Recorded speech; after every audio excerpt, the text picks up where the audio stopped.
না না 45 মিনিট লাগে স্যার প্রধাননগর থানা থেকে জংশনে আসতে। কি ভিড় আছে তা আপনারা রেডিও নেই, ট্রাফিক খালি করে দিতে পারেন না? যদি চোরটা চলে যেত তখন কি করতেন?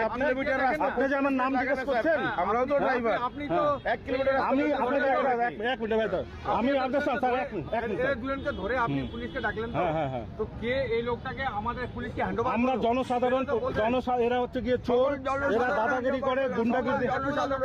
না নাম দিব না স্যার, না নাম দিব না স্যার, আমরা তুলে দিলাম। আপনারা যদি ওদেরকে শাস্তি দেন তো দিবেন, না নিশ্চয় দিব, আমি দিব। আমি as a citizen of India I have right two record proof, as a proof I have right. আপনার আগে আসার দরকারও আছে না না আমি আসবো না, আপনাদের পুলিশের কি করে?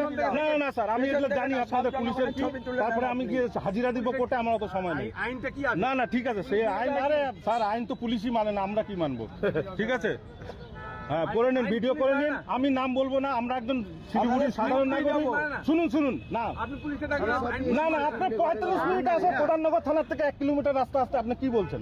45 মিনিট লেগেছে আপনাদের। অনেক জানেন আপনি, হ্যাঁ দেখেন না না ঠিক, তার জন্য দায়ী কে? প্রশাসন দায়ী, আমরা দায়ী না, জনগণ দায়ী না। যদিও পালিয়ে যেত তখন কি করতেন?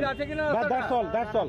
আমি কোনো নাম বলবো না, আমি শিলিগুড়ি একজন জনসাধারণ, তুলে দিলাম, তারপর বাকি আপনাদের দায়িত্ব। এতগুলো জনগণের ছবি। Thank you.